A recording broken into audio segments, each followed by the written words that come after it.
My name is Ryan Given. I'm with ACI Distributors, which we're the McHale distributor in the Southeast. I'm here today to talk about the McHale V-Series round balers, specifically the monitor.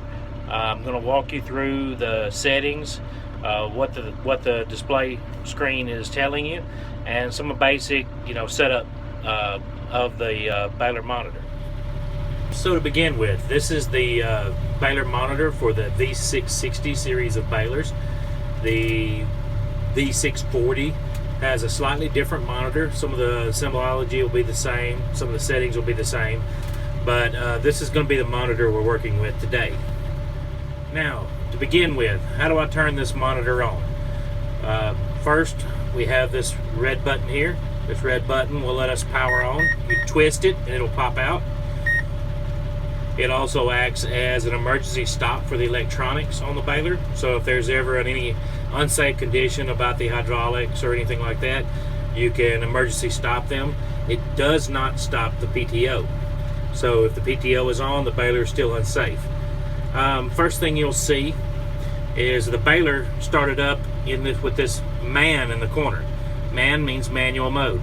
All McHale balers, upon powering up, are going to immediately go into manual mode. You'll see this button here says automatic manual. If you're going to go bale, you immediately want to go into automatic mode. That will let the baler do its thing. It's going to bale. It's going to tell you when you get close to your bale size. It will apply net and then cut the net as it needs to before it tells you it's okay to open the tailgate and dump the bale. So now we're going to explore a little bit and under the menu screen. When you touch the menu screen, you get these four symbols. The top left is your bale symbol for everything to do with the bale and the bale shape and size. The next screen, when you hit the rotate button, goes to the baler settings. One more gets you to bale counters, and one more gets you to the setup for the monitor itself. And then enter selects that symbol, escape will get you back. So now some basic layout of the screen and the buttons. On the screen we're showing automatic manual in this corner, the counter that we're currently working off of. The counters in the monitor are labeled A, B, C, D, E, and etc. It shows the bar, the pressure that the baler is actually running in. We use bar for pressure. Right now we're currently using inches for diameter. There's a setting in the monitor that your McHale service rep can change it over to inches to centimeters. We have this I button here with a little circle around it. That allows you to scroll through your different settings that you can see on the main screen. Up top we have voltage from the tractor. We have the number of layers of net wrap, and we have the number of knives that are pushed up in, and actually not the number of knives. We have the knives that are pushed in, and the bar, the pressure that's currently against them. Right now, I don't have the baler hooked up, so we're not showing a correct reading. The tractor's not feeding it, but that's where you would see it. So push it again, and we go back to the main info screen. We see here the number of net that's been run off the netter. That is something that you reset. It doesn't do it automatically, but if you know the size of the roll of net, when you put a new roll of net on, you can kind of watch that to see how much net you've applied. You have this symbol here. That is your pressure release for your belts. So if you're familiar with other brands of balers, when you really plug one up, oftentimes it's necessary to open the tailgate to release the pressure on the bale in order to free the jam or to get it spinning again. On the McHale balers, if you push this button, it will allow you to release the pressure on the nets and often makes it easier to feed the slug or the plug into the chamber. Now the button controls were set up with auto manual, as I spoke before. A menu button, that's pretty self-explanatory. Net button that allows you to feed net. That's also the button you use if you're in manual mode and you need to feed net. You'll use that. If you want to start the net feeding automatically, when you're in automatic mode, that's the button you'll use. In manual mode, you'll have a cut net button that you'll have to use to stop the net feeding and to cut it. You have a knife symbol that shows putting the knives in up and down, and a knife floor, a falling floor symbol that you use to put the falling floor up and down. These two work in conjunction. What you'll have to make sure if you're running knives and you don't want to run knives, you push this button and use your hydraulics to lower or raise knives. To do the falling floor, you push this button, hold it while you work the hydraulics to run your pickup in order to drop the knife floor. So, going further into the menus, if you need to make changes to the bale size, pressure, diameter, that kind of thing, you're going to want to select this first symbol right here by hitting the enter key. And the V660s, you have 5 presets labeled A, B, C, D, or E. Typically, the first two presets are for wet hay type conditions, A and B. C and D are often set up for dry hay type conditions, and E is often either set up for straw or for tough, stalky type conditions. They're all adjustable to whatever you want to see run. Right now we're working under A, again, which would be one of the presets we'd use for wet hay. As you can see, we have a core diameter and an outside diameter.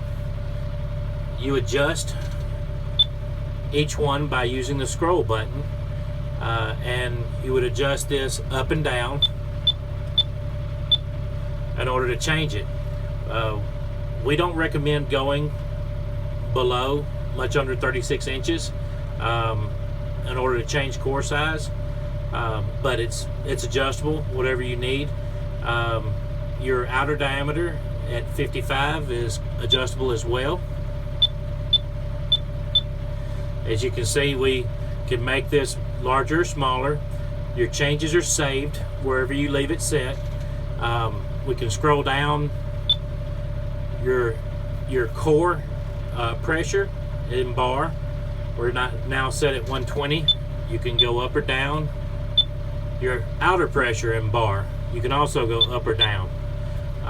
And then the number of layers of net wrap, and you can have that set up for each preset to put on more or less net as needed. This is really great because it allows you to switch between different fields, different crops, and once you have your baler set, you know what each preset is being used for. It's quick and simple to go through and change that.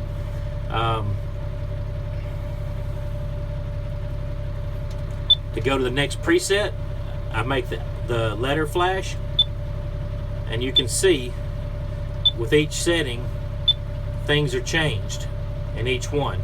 Notice that E, we're showing 0 pressure on the core. We're starting it with a very, very soft core in order to get the bale spinning. If I select that and get out, where now you can see running in E. If I go back in, hit enter, change that back to A, and get back out, and we're back in A preset. So now going back in, we want to go back and change some baler settings. So select the baler, hit enter. What we have is a bale size correction right now, and most of the time you'll want it set at 0. That basically calibrates the size of the bale coming out to the size that you have it set on. That sometimes makes a difference in the different crops that you're using, depending on how spongy they are. The next setting we have is the warning time between the alarm to tie and when the baler starts tying. The faster you're moving, the hillier the country, you may need to give yourself a little more time to get stopped. In flat ground or when you're running very slow, you may want to keep that number pretty low. If you're very quick on the brake and the clutch, you want to keep it down quick enough to where the last little bit of hay is coming in at about the same time the net is hitting the bale. That'll ensure that you have the fewest number of net tying problems as possible. The next setting is the counter for the amount of net. You can see that like we saw on the front screen, 37.97. There is a reset button on this. If I put a new roll of net on, I would reset it, and that way it would count off the number of feet of net that we're using, so I would know when I'm getting close to the end of a roll. The next feature is our alarm, pre-signal. Those of you who are running other balers that are signaling before the baler ties, this allows you to warn the driver. Right now we have it set at 90%, so basically 10% before the bale is finished, you get a warning alarm that says, hey, I'm about to tie, you need to start paying attention. That can be moved up or down depending on driver preference. The next screen shows our sensors for bale shape. Really, you shouldn't be working with those too often. The first one is basically showing that the sensors are active. The next one is showing the calibration value. In order to calibrate those, the baler needs to be clean. All the hay, anything that's in the chamber needs to be out. The rollers need to be clean, and the PTO needs to be running. At that point, you can reset that and recalibrate the baler if you're getting a driving arrow that is not correct. I'll escape out back to the main screen, and we can go to the next symbol. So here we are in the main menu screen again. I'm going to rotate down to our bale counter. I'm going to hit enter, and here you can see the number of bale counters that are available, A through J. Each of those bale counters can be used independently of each other.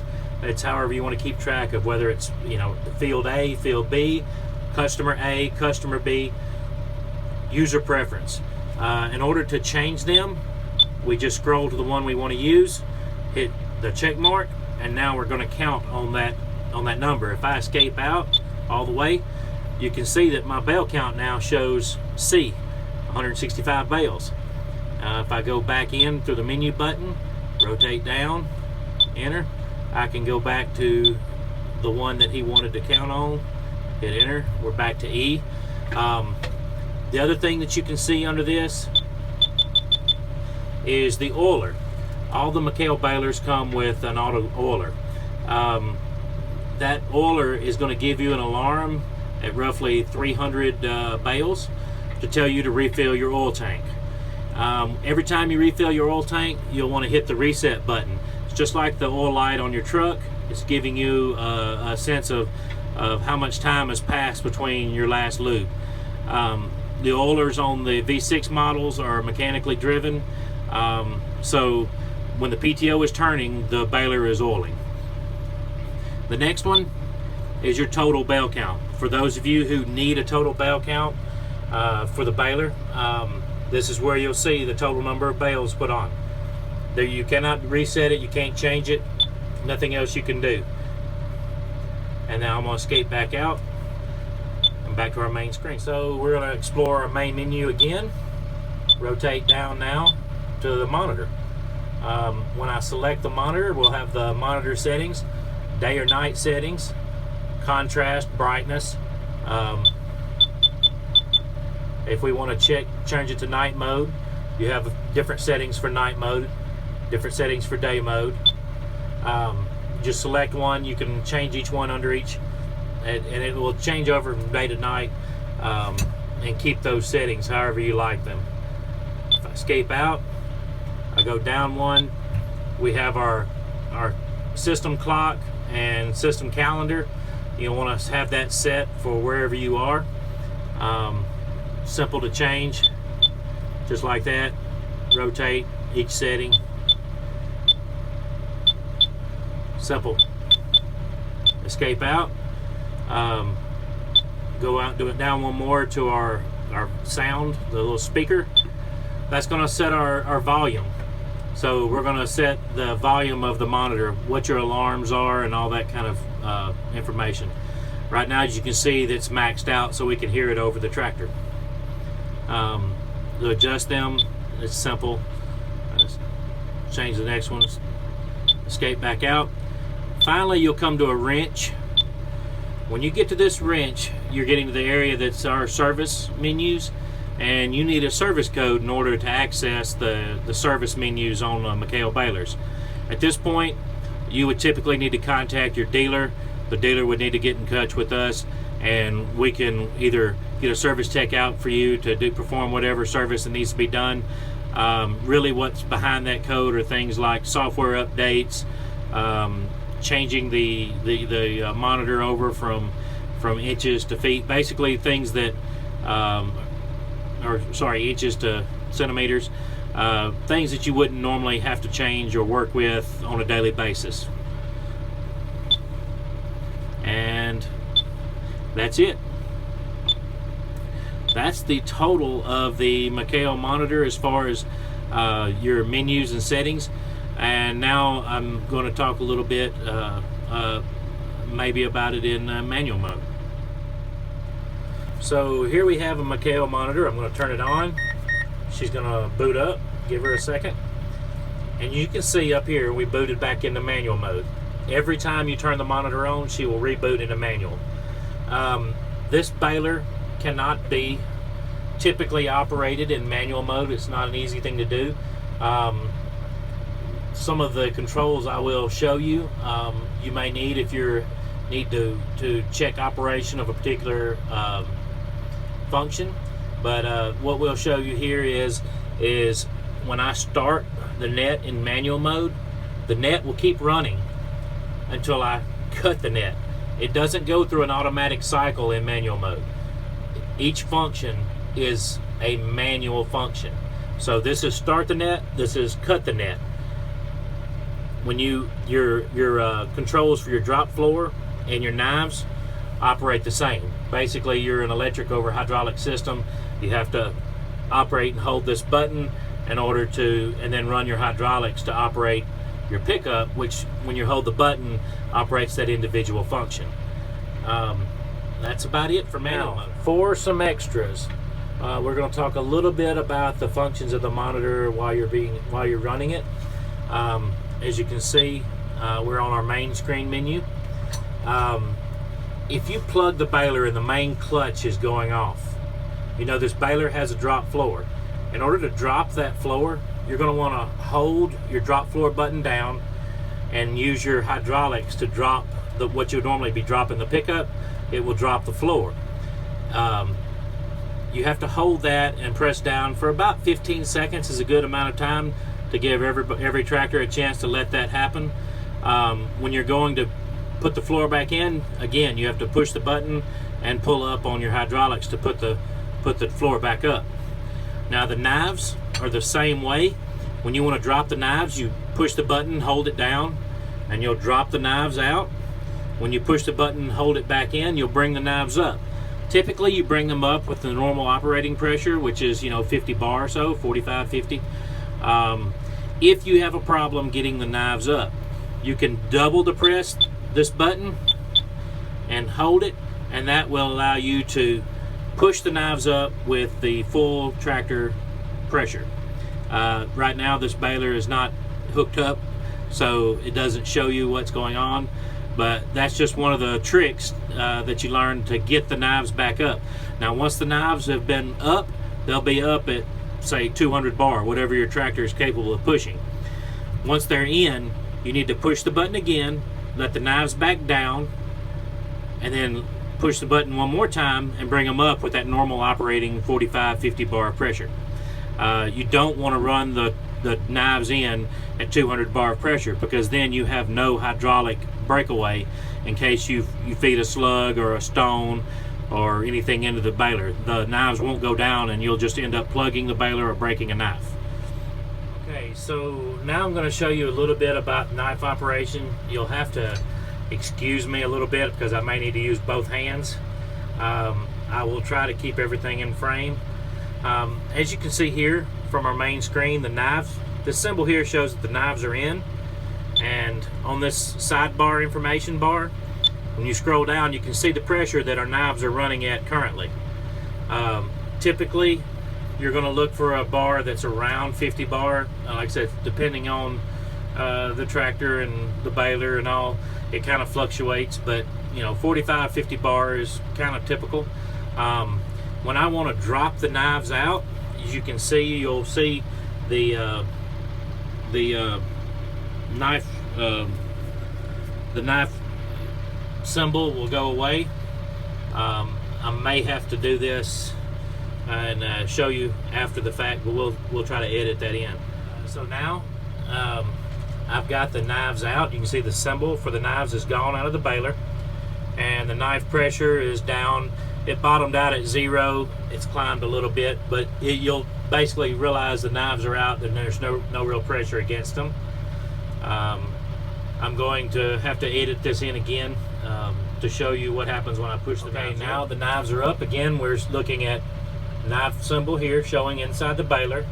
Knife pressure is running at 40 to 50 bar, and that's where you would be running if you're running a knife bank. The thing you can do here is, if I want to push the knives on up, say I have a blockage and I want to push the knives up, the knives are not willing to come on in, you can double depress this button and hold your knives up, and it'll run full pressure on from the tractor. And I'll show you, you'll get a max pressure warning to let you know that the knife system is maxed out. So now you can see our knife pressure maxed out. We're way high, 140 bar. We should have cleared any blockage that was keeping the knives from going through the floor.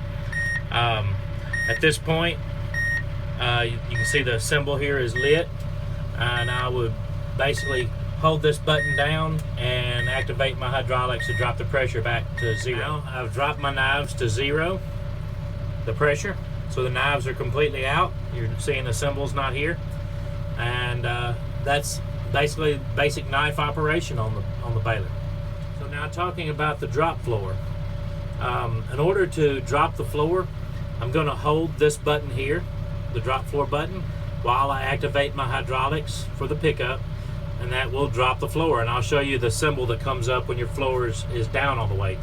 A good measure of time is hold the button and activate your hydraulics for about 15 seconds. That'll let the floor drop all the way. This is what happens when your drop floor is all the way down. You'll see the symbol that's telling you the drop floor is down. This is where you would work in order to clear a plug. In order to correct it, I'm going to hold the button down. Hold the button down here, and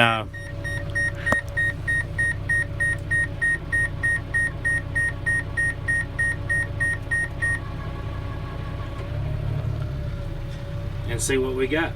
See, the symbol went away.